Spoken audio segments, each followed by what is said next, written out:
It's Barbenheimer week, so obviously on Flickering Dreams this week we're going to be looking at the two films which have been packing out cinemas, Barbie and Oppenheimer. We'll also be looking at a new gripping documentary on Netflix called The Deepest Breath.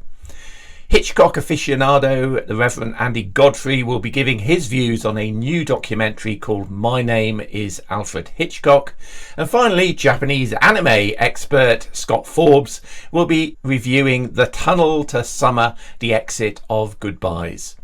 Then, in our special feature, we're all going to be selecting our favourite films from the catalogue of Kathryn Bigelow. This is Flickering Dreams.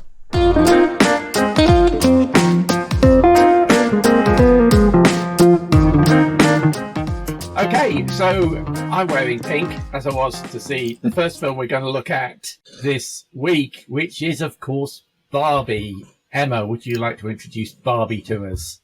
Certainly. Barbie's life in the idyllic Barbie land starts to unravel when she begins questioning her own existence, and she must go to the real world to try and work out why. Here's a clip. You can find me under the lights, diamonds under my eyes. This is the best day ever. It is the best day ever. So is yesterday, and so is tomorrow, and every day from now until forever. Do you guys ever think about dying? Barbie, I mean, it's been packing the cinemas out this week. Absolutely chock-a-block, my local Cineworld. Yeah. What did you make of it? I loved it.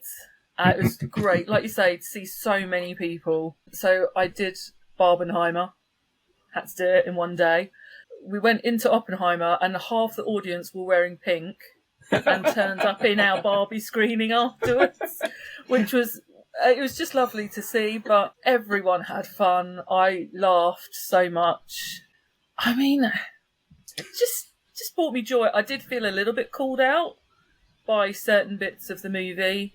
I mean, depressed Barbie. She didn't need to be quite so real.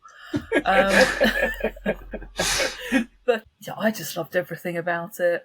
And quite honestly, the best acting I've seen Ryan Gosling ever do. He won't get any awards, I'm sure, because that's not the way everyone votes, but he should. Yeah, he is particularly good, I think, in comic roles like that, for sure. Yes. Scott, Barbie a hit with you? I have to concur. There's the whole thing about what a target audience is for a film, and I'm sure I'm not supposed to be it, but I absolutely love this movie. I've went so far in my review as to say that this is actually my second favourite film of this year. Wow.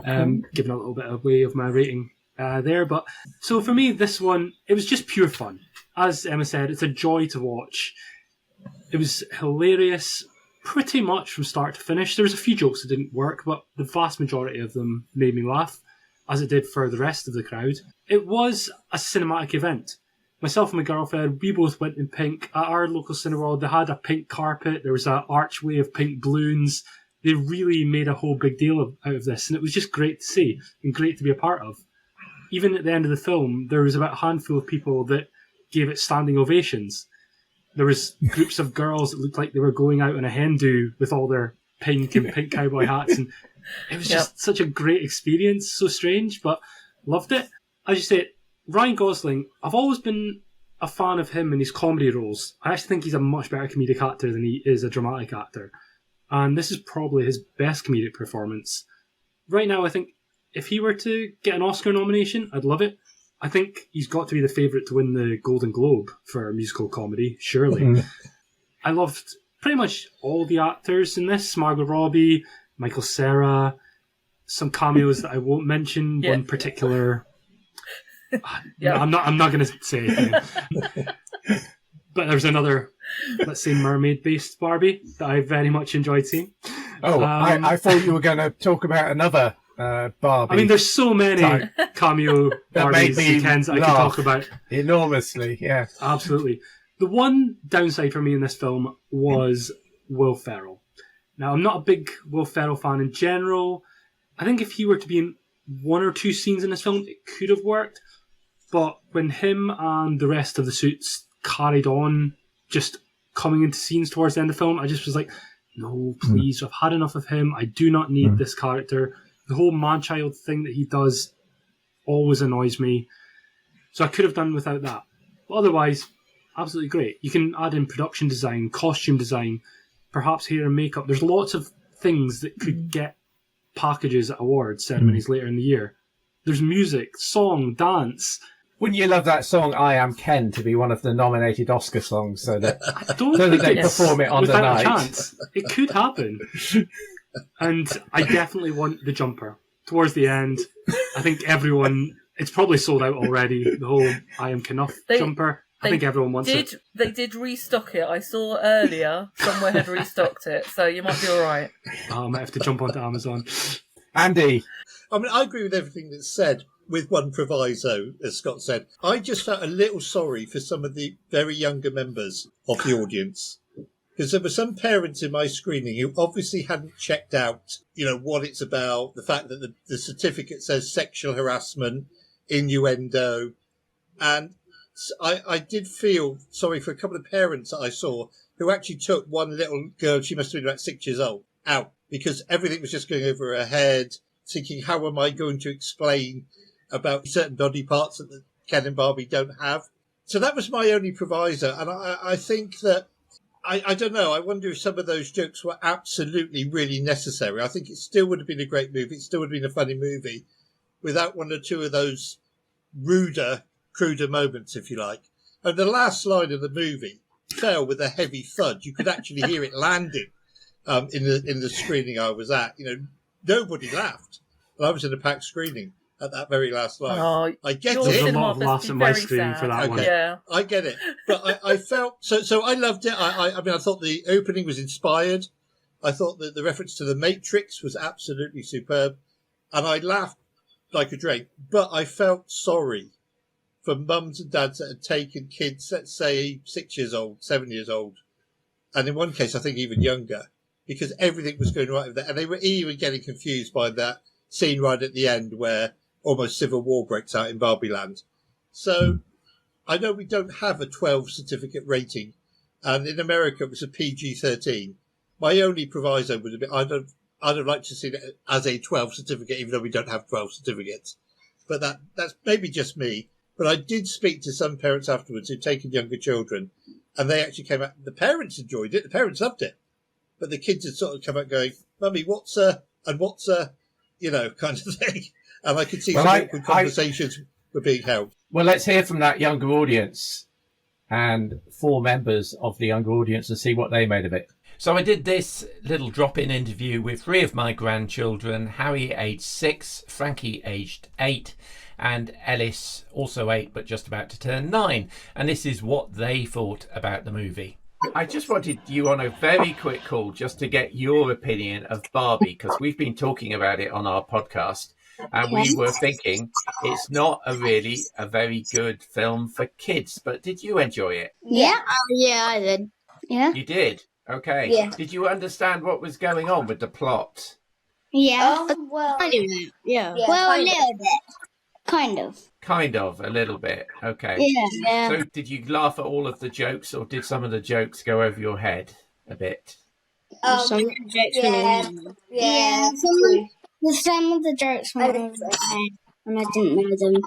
Yeah. Right, sure. But you enjoyed it just because it was bright and cheerful and funny. Did you like the songs and the dances in it? Yeah. Yeah. Yeah. Loved it. Which was your favourite song? Probably just Ken or something. Yeah, I've just Ken. Yeah, I thought that was one of my favourites. That was Edith's favourite also. Oh, was it? Okay. Yeah. Okay. And Eva enjoyed it as well, did she? Yeah. Okay. That's good.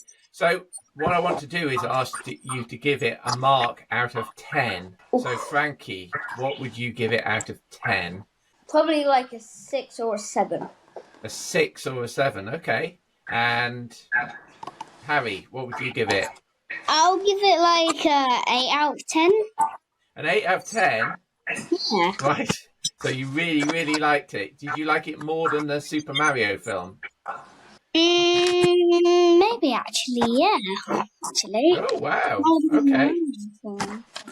Yeah, maybe like the same as Harry, like an 8 out of 10. Yeah. An 8 out of 10 as well. All right, so that's a big hit for you guys. Yeah. That surprised me. So that's good. So a very positive opinion about the movie from them, even though some of the jokes went over their heads. And they also had a very strong opinion from their parents, who really welcomed the chance to generate some of the questions about the patriarchy and some of the bodily functions that arose during the film. So there we go. Back now to the podcast. I agree with everything you guys said. I thought it was great. I mean, we had an interesting discussion in the car with the illustrious Mrs. Movie Man that said a lot of Pixar films are aimed at children with an adult subtext. And this one was all subtext with a little bit for the kids. I agree about Will Ferrell. I also particularly don't like Kate McKinnon. She annoyed the hell out of me in Yesterday. She's annoyed me in a lot of other films. It's just her acting style, poor lady, but I just find her quite false and mannered in her acting style. But I thought it was very clever. I mean, how do you pitch a film for Barbie lovers and Barbie haters? How do you pitch a film with a feminist treatise that said women should rule the world? Look how good, much better job they'll do without offending all the men. And this film managed to pull it off. And I think the script by Greta Gerwig and Noah Baumbach was excellent in doing that. Very, very powerful kind of messages which managed to be taken across without massively offending anybody. So I thought it was a very clever film indeed. Yeah. Scores on the doors. Emma? If it hadn't been for Will Ferrell sounding like he was in the Lego movie, it probably would have been a 10, but I'm going to go 9. Okay. Scott? Exact same feelings as Emma. Without Will Ferrell, it might have been a 10, but I'm going a 9. Andy? I'm going an 8. And I'm going an 8 as well. Yeah. So that is 18 plus 60, 34 divided by 4 is 8.5 out of 10, which makes it a... Excellent. So, second part of Barbenheimer weekend has to be Oppenheimer. And Oppenheimer is obviously Christopher Nolan back with a biopic of the founder, the inventor of the atomic era, Robert Oppenheimer, whose left-wing views constantly caught him at odds on a security basis with the US government. Here's a clip. Build a town, build it fast. If we don't let scientists bring their families, we'll never get the best. Why would we go to the middle of nowhere for who knows how long? Why? Why? How about because this is the most important thing to ever happen in the history of the world? Let me start with this one by saying I thought it was absolutely fabulous movie. I absolutely loved this, as indeed the illustrious Mrs. Movie Man did.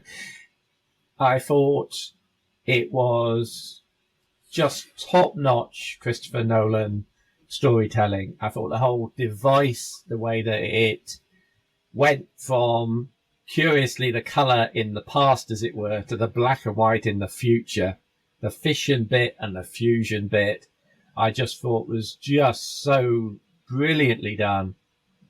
With one caveat, I thought the sound design was superb. The use of sound, I mean, I don't know what the volume level is in your cinema, but I think it's a contractual obligation for Christopher Nolan on the cinemas to turn the sound up to 12 on the dial, because my seat was physically shaking at some of the subwoofer sounds coming out of the cinema speakers. It was extraordinary. My one caveat on that is the same problem I had with Tenet, in that you can't understand a feckin' word they're saying at times. Thanks to Ludwig Göransson's music blaring out and the sound effects blaring out, a lot of the dialogue needed subtitles in order to actually hear it. And Christopher Nolan was co-writer of a lot of that dialogue. Why doesn't he want you to hear it? It's so frustrating that I found that with Christopher Nolan films in general. I think Dunkirk was much the same as well. If they still had 2 sound categories in the Oscars, I think for sound editing and sound in general, I think this should win the Oscar. But because sound mixing is now plugged into that mix and there's a single sound Oscar, I wouldn't give it to him on that basis. I mean, he might get it anyway because the sound is extraordinary, but that was the one thing that I didn't like. I guess another minor thing I didn't like, again, is Christopher Nolan's lack of use of VFX. And I thought it was very good, and I thought a lot the nuclear explosion bit, the Trinity test, was very well done, but I just felt it could have been better done with a bit more special effects in there than trying to use practical effects to do it. But that's just my, again, a Dunkirk hangover that I have about Nolan. Andy, what did you think of Oppenheimer? I mean, I really, really enjoyed it. But I'll be honest, I thought this was 2/3 of a great movie, which made it a good movie, because I thought it was slightly too long. You really do have to concentrate because of the non-linear way in which the story is told. So whether it's me getting old at 60 and finding concentration for 3 hours something hard to sustain, particularly when you, as you say, Bob, the dialogue, of which there is an awful lot, isn't always that audible. I thought that it was slightly too long. I thought it did tail off a little bit towards the end. The good doctor, Mark Kermode, said this is a really, really, really good movie, but not a great one. I'm with him on that. It's interesting. You talk about the special effects. Isn't it interesting that in the East, in China and others, they've actually put a bit of CGI in there to cover over the naked lady that we see.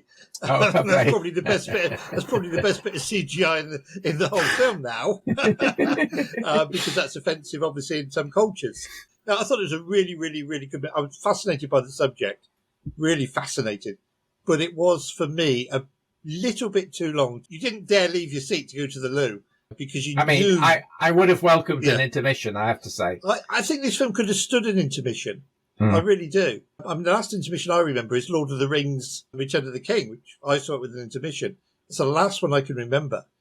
So yeah, I loved it. I thought it was I think it's an important film because it really shows us perhaps, where we are today and where we've come from and all the rest of it.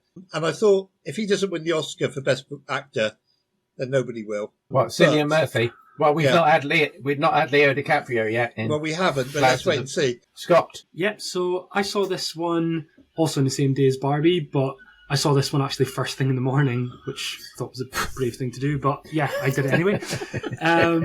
So this one for me, I thought, similar to Andy, I thought it was a very good film, but I didn't completely love it. I think it was a very interesting story about a person who I knew the name of, but I didn't really know much about him before this film. I thought that Göransson's score was fantastic. I loved the actual music itself throughout the whole film. As you say, not being able to hear some of that dialogue was so frustrating. And I've had some people on the internet sort of shouting me down for that, saying that there was nothing wrong with the sound, and maybe their cinemas were just set up differently, but I definitely had those problems where I couldn't hear all of the dialogue. I thought the cinematography by Hoyt van Hoytema was tremendous.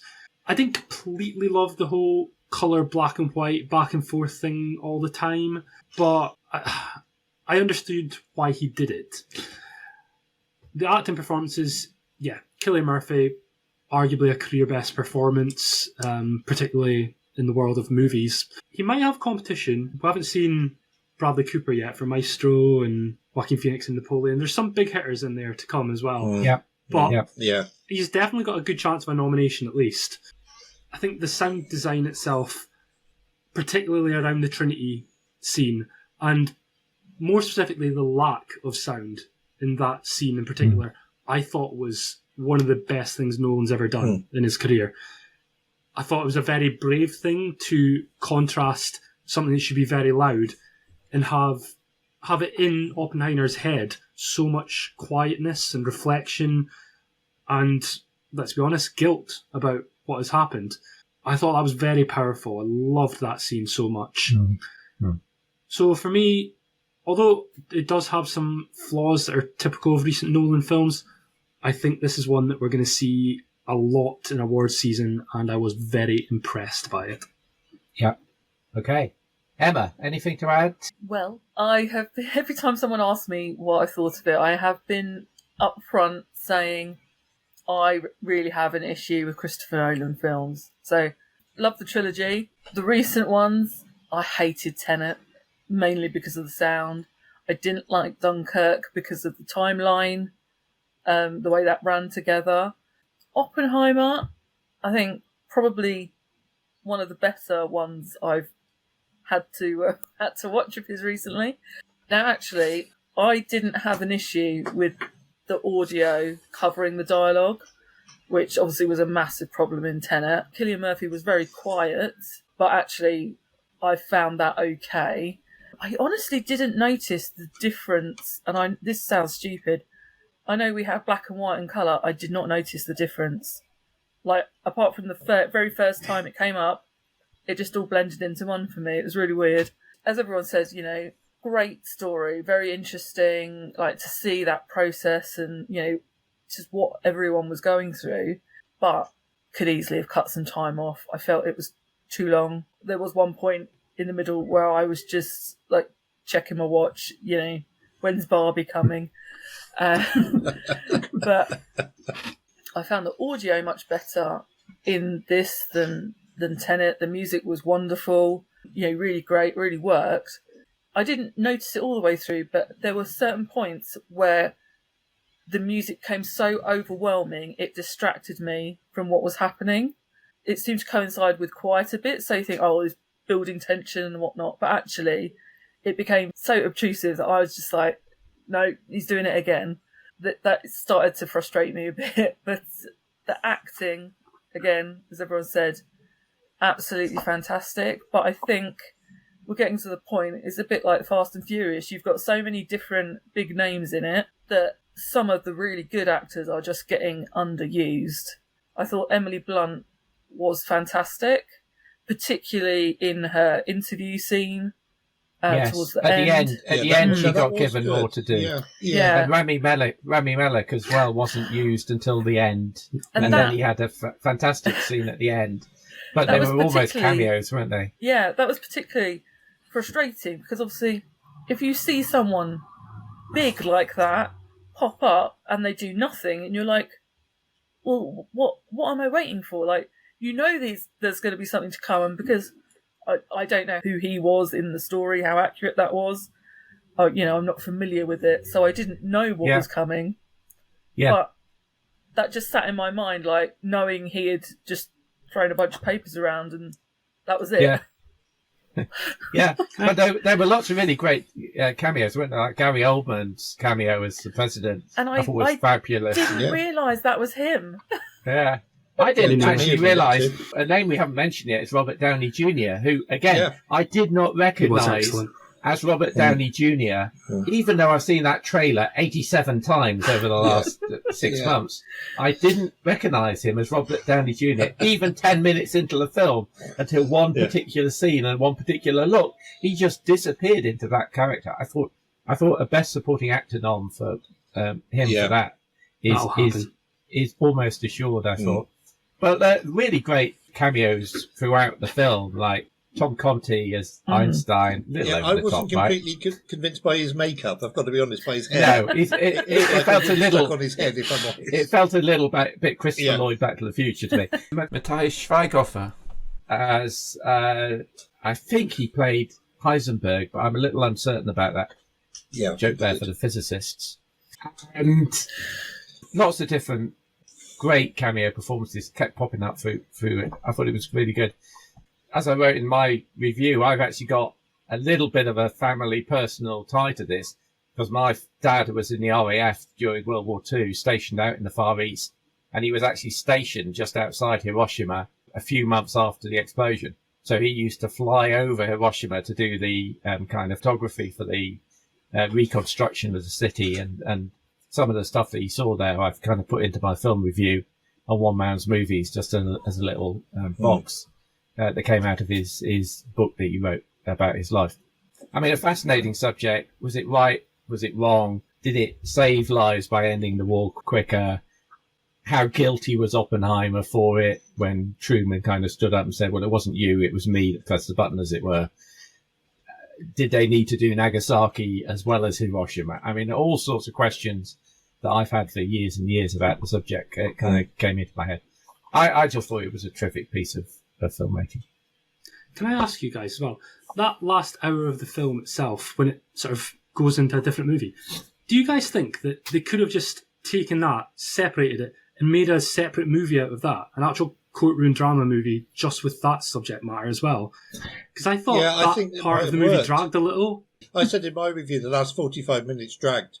I didn't think it dragged at all. I think that was the point of the film. The film really came alive to me in that last 45 minutes with the whole relationships and the political stuff coming in. I thought that was the most fascinating bit of the film for me. I would have maybe chopped some of the earlier bits if we wanted to reduce the running time of the film. I just thought that was fantastic, the way that it all came together. And Lewis, what's his name? Robert Downey Jr.'s character, the way he was kind of portrayed towards the end of the film as being quite a villain of the piece. Spoilers there, but I thought that was just brilliantly done. Anyway, scores on the doors. Andy? 8. Scott? 8. Emma? I'm kind of on the fence. I'm going to say 6. 6. Yeah, fair enough. Absolutely. And I don't do this very often, but I'm going to give Oppenheimer a 10. I'm going to give it my top marks. So that's a total of 32 divided by 4 gives 8.0 as the Flickering Dreams score, making Oppenheimer a bomb. No, the opposite of a bomb. It's a... Very clever. Right. We're going to move on from Barbenheimer weekend and we'll look at a documentary that's on Netflix at the moment. So this is actually an A24 film, a documentary, which is, I thought was quite unusual for them to be behind, on Netflix, and it's called The Deepest Breath. Andy, do you want to introduce this to us? Yeah, sure. How long can you hold your breath underwater, and how deep can you go on just one breath? Find out in this new documentary. Freediving is one of the world's deadliest extreme sports. It's very simple. The deepest dive wins. You've got to swim the length of a 70-story skyscraper. So I think this is just you and me, Andy, who've seen this one. I dare anybody to watch this and not hold their breath at the beginning during that first scene, just to see how long you last. I mean, I would last about 50 seconds with my old knackered lungs. It's a really interesting film. I mean, it's based around the sport of free diving, and I likened it at one point to Free Solo, the film about the climbing of El Capitan without a rope. And this was kind of a very similar film, but down instead of up. And I thought this was a fascinating documentary, I have to say. And I learned some things about it. Like, I've always assumed that if you go down into the sea, you have air in your lungs, so you'll float up again. But when you get down below a certain depth, I think it was 10 to 15 meters, you drop like a stone. And I couldn't work out the physics of that at all. But that's what happened to Leo DiCaprio after he came off the door, right? That's where he went down. Right, he clearly went down a bit. Diving. He was free diving. He kept on going. But I found that a fascinating thing. Again, I likened it to a documentary from last year called Fire of Love, about two volcanologists, effectively a couple following a passion. And similarly, this film is about two young people whose passion is freediving and their kind of quest to beat world records and how it actually unfolds. I mean, I won't say any spoilers here. There's almost like a drumbeat of dread throughout the movie as the documentary kind of unfolds as to what's going on, as they go around these different competitions and think, well, what is going to happen here? And it's all focused on this Italian girl who is trying to beat the world record.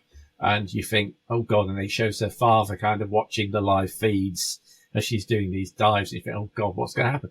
So it's actually a brilliant kind of documentary as it kind of progresses. Would you agree, Andy? I would have thought this was edge of your seat stuff, actually, Bob. I was riveted to the screen. So again, just to explain for anybody who hasn't quite got the idea, we have a diver in the sea. They're allowed to take one breath and then they go down and see how far down they can go. And that's measured by tags on a rope, which is weighted. So they're going down and down and down on one breath. And there are other divers in the sea with oxygen tanks, but they are not allowed to help them. They're not only in the most dire situation they're allowed to come to their aid.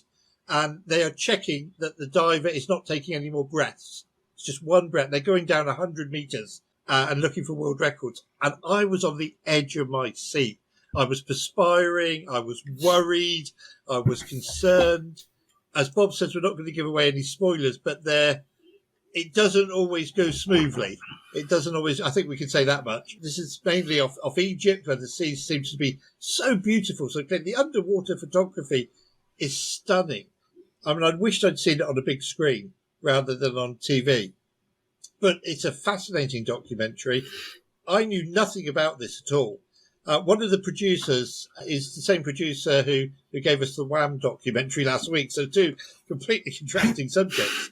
But seriously, folks, have a look at this, and you will just be on the edge of your seat. I thought it was terrific. Score out of 10. I mean, it's difficult. It's always difficult. It's always difficult documentaries.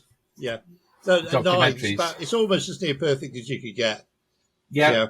And I would also give it a 9 as well. So that's Flickering Dreams score of 9.0, which makes it a...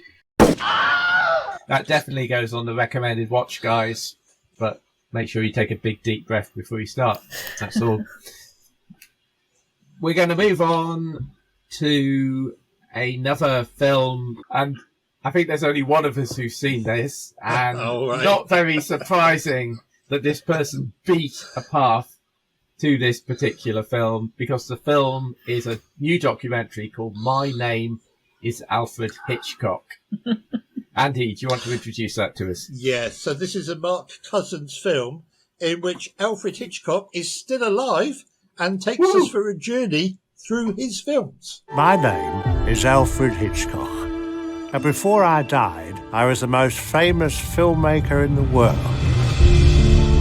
My films were like Jimmy Stewart in Rear Window. They loved looking. So basically what happens at the beginning of this film, you get a caption that comes up on the screen. It's directed by Mark Cousins.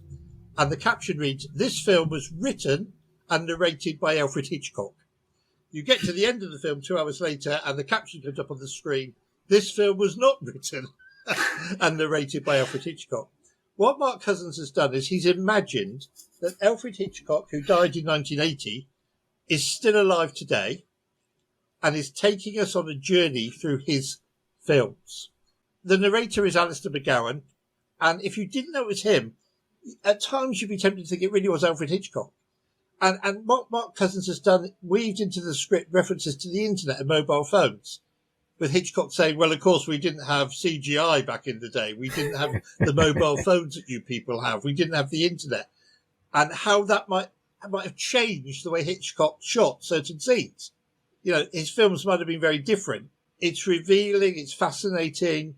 As an Alfred Hitchcock fan, I was more than satisfied. And he covers right from literally The Pleasure Garden, 1926, to Family Plot, 1973. Virtually every single Hitchcock film you can imagine. It's just sensational. And I sent Mark Cousins a tweet thanking him, and I got a reply back saying that my words were very kind and very gracious, and I hope people get a chance to see it. It is in cinemas. If you're a Hitchcock fan like me, you will have bought it, because the only other way to see it online at the moment is to buy it off Amazon. But I thought it was really well worth seeing. Anyone who's interested in Hitchcock or in the history of cinema. And I sat there thinking, would Hitchcock have approved of these words being put in his mouth? And I think he would have. I genuinely think he would have. And it's what I loved best about it was that there's no reference to Hitchcock's personal life. There's very few references to his personal life, to his obsession with blondes, whatever it happens to be. It's just about the films. I shot this way because if I could do it again, I would do it that way, because all the great scenes that you want to see, fabulous. My name is Alfred Hitchcock. Right. I did see a review I think it was in the Times by Kevin Mayer, saying that the Alistair McGowan kind of Hitchcock impersonation was a bit of a gimmick that got tiresome. Would you agree with that, or? No, I don't think so. I think it brings the film to life. I mean, I really thought that if you're going to do a film, imagining what Hitchcock would have to say if he was still alive today, do it with the best Hitchcock impersonator you could find. If you close your eyes and just listen, it's Hitchcock talking to you. I didn't have a problem at all. I really didn't have a problem. I think that's a bit of a sniffy review, if I'm honest with you. Okay. As somebody who would choose Alfred Hitchcock as their specialised subject in Mastermind, did you actually learn anything new about the films? Yes, I mean, he was pointing out some stuff in Psycho that I hadn't really noticed before. So when we go into Sam's shop, there's a bag of moss and peat, and of course Marion's in the bog, in the back boot of the car now. There are knives that are directly pointed at Albergath's head, the detective, when he's in the shop, and we know what happens to him. He gets knifed. But it wasn't just little details like that. It was overall the way scenes were constructed. And of course, there's a lot of talk always with Hitchcock about, you can have two people in a restaurant and a bomb goes off. Where's the suspense? Hitchcock said, you show the bomb.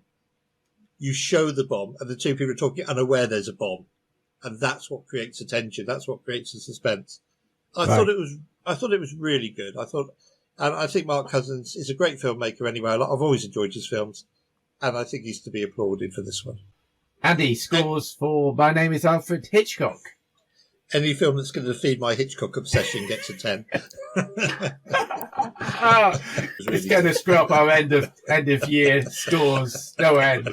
But based on Andy's rating, My Name is Alfred Hitchcock gets a Flickering Dreams score of 10. 10. Making it a... That certainly whetted my appetite to see it. I mean, I don't think it's on in any cinemas where I am. It's on in a few select ones. I had a look, Bob. Is it like a Curzon release or something? It's on in a few Curzon cinemas, certainly in my area, in the London area, showing it. So look out for it. But yeah. Okay. Very good. All right. And the last film we're going to review today, again, this is not one that many of us have seen. In fact, I think it's only Scott, you've seen this. And it's got a very, very long title, which I'm going to have to read off here. The Tunnel to Summer, The Exit of Goodbyes. Now, that's a mouthful of a film. Scott, do you want to introduce this to us? Sure. So, The Tunnel to Summer, The Exit of Goodbyes is the latest Japanese anime feature to hit the big screens. Here's a clip.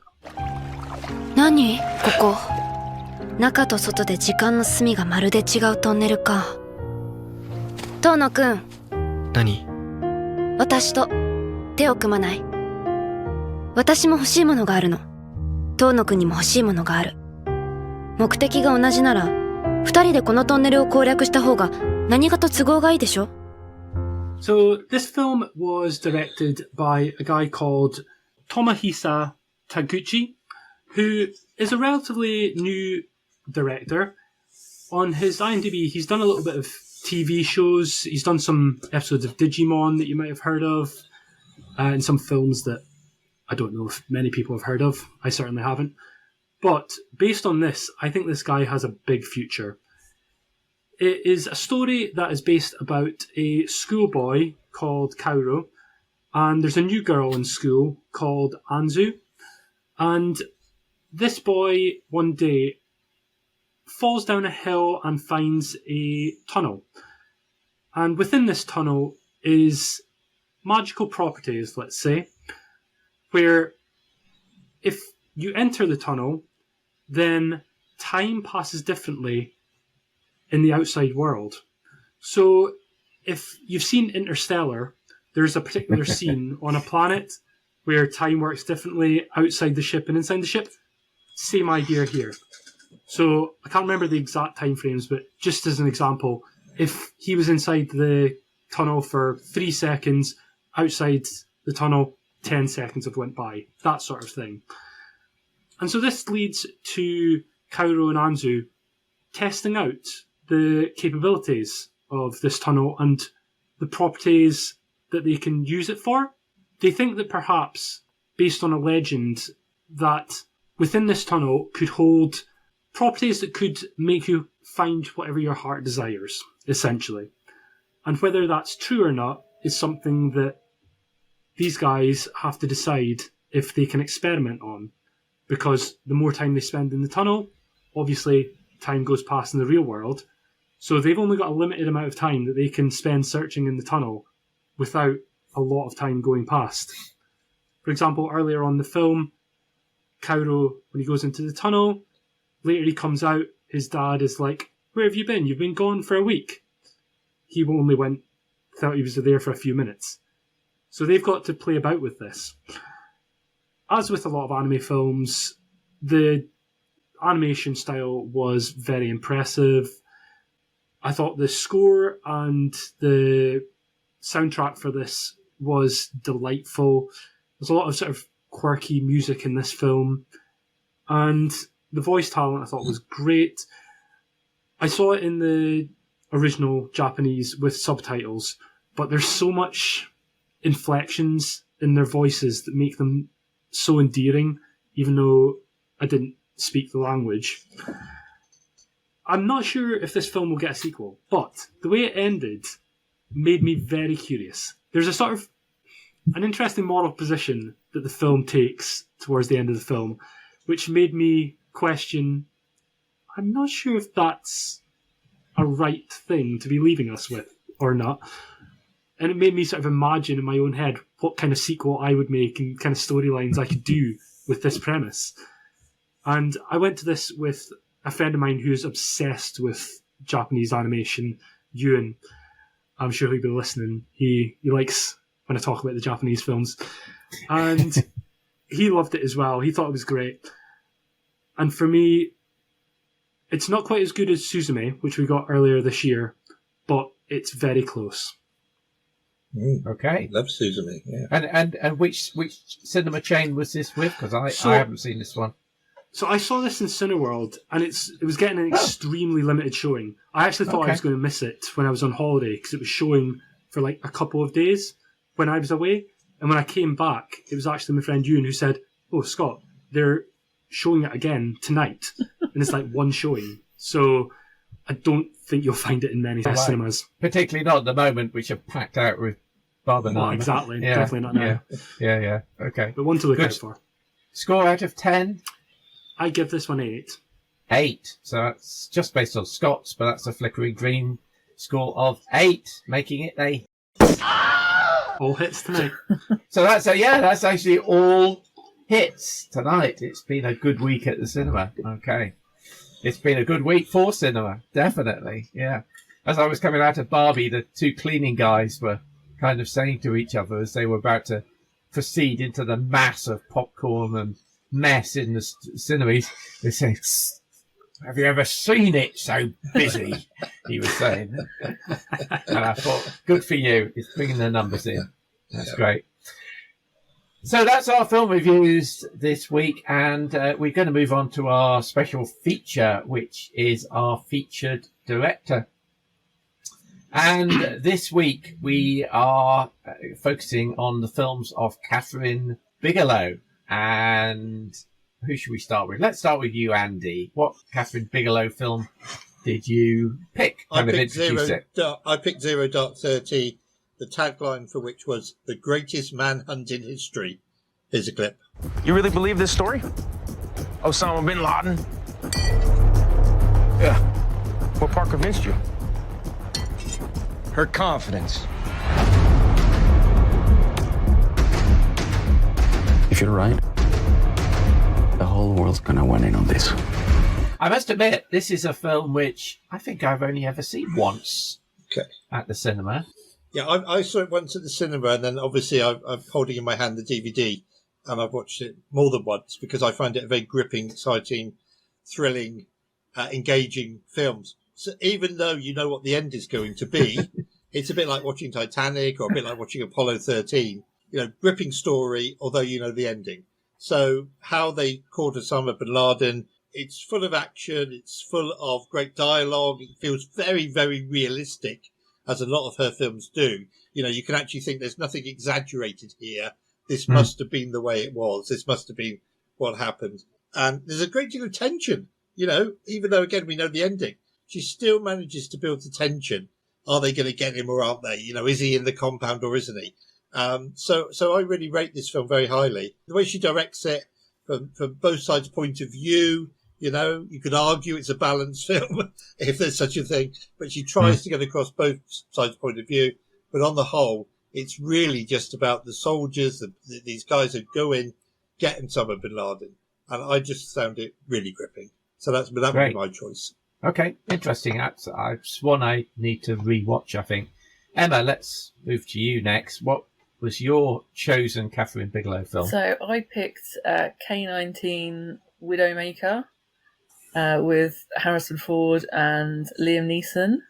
Yeah, so it's basically about the first nuclear Russian sub and the drama that comes when, during all their exercises, they actually have a real emergency. Here's a clip. To undertake an exercise of this scope may be, with respect, premature. There is no doubt in my mind that K-19 is ready to fulfill her mission. This was one of her early films, wasn't it? I thought it was. I was going to say it was like 80s, 90s. It's 2002, unless I've gone crazy, which was much more recent than I thought it was. But it very much struck me like films that I love from the 90s, sort of that drama. It was very much in that. Yeah, 2002. Yes, you're right. Very much in a style of a lot of films that I very much enjoy watching. It's tense, they're all stuck inside the submarine, all the drama that's happening, and just, how they're reacting as a team and the hierarchy and everything is really great. And I rewatched it.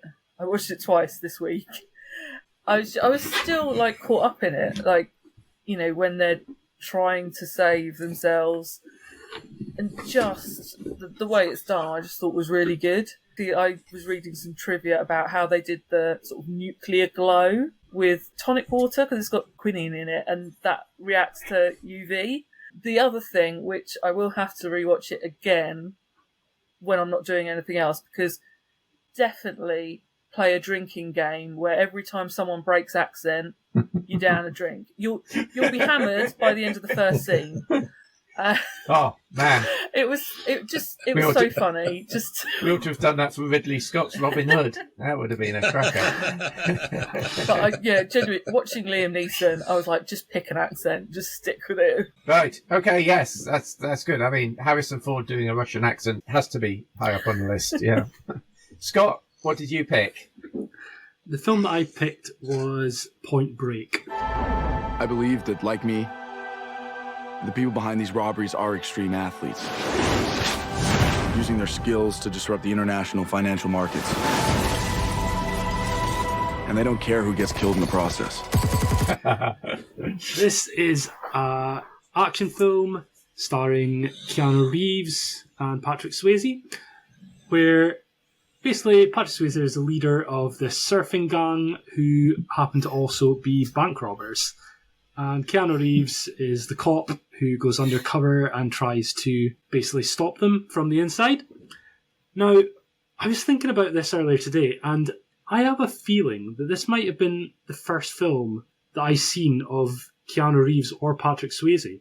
I saw this film at quite a young age, and yeah, I don't think I'd seen any of the Speed or Matrix or any of those films. I don't think I'd seen Dirty Dancing, anything like that. So I think this was my introduction to both those actors, and it's just so much fun. The action scenes are great. There's some great comedy. The bromance between those characters is amazing. Love that. This, of course, was the film that was taken off so brilliantly in Hot Fuzz, wasn't it? It was indeed. All the shooting up in the air scene. Shooting up in the exactly. air. Yeah.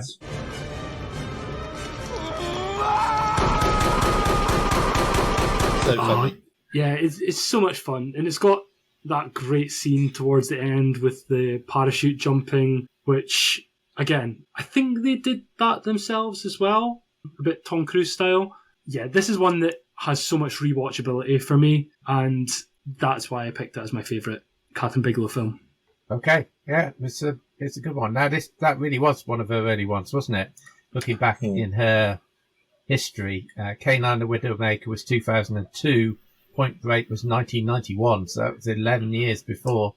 And before that, she'd made Blue Steel with Jamie Lee Curtis, wasn't it? And Near Dark, which I don't know, and The Loveless, which I don't know. So I think Point Break was really the one that kind of put her on the map. Yeah, Blue Steel's really good. Oh, yeah, that's a good film as well. Again, because I was looking through her other films, I was like, oh, I haven't seen this one, I haven't seen that one, and when I saw Blue Steel, I was like, yeah, I'm just going to buy that. That sounds amazing.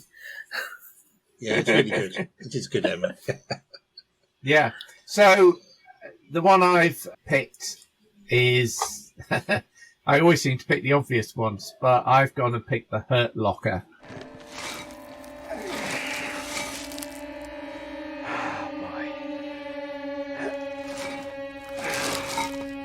Again, poor old Kathryn Bigelow, I don't think I actually rewatch her films very often, but I rewatched this today after many years of not having seen it, and it's such a wonderfully gripping piece of cinema. I mean, it's obviously about the work of the bomb disposal units in Baghdad during the Iraq War with Jeremy Renner. The action scenes of them trying to defuse these bombs amidst a very, very aggressive population looking out of windows with video cameras and mobile phones and all that stuff. It is so well done. I mean, it's done in a style of the roving camera, and some of the editing in the film, which actually won an Oscar in 2010, is absolutely superb, as it kind of focuses in on the streets and what's going on in the streets. There's a limping cat at one point, which you thought, God, how did she capture that?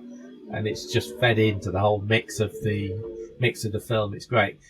Actually won 6 Oscars in 2010, and as well as editing, it won the Best Picture, the Best Actor Award for Jeremy Renner, Best Director for Kathryn Bigelow. She was the first woman to ever win an Academy Award for Best Director, Original Screenplay, and one other. What was that? Oh, sound mixing and sound editing. And again, we talked about Oppenheimer earlier, but the sound for The Hurt Locker is absolutely superb.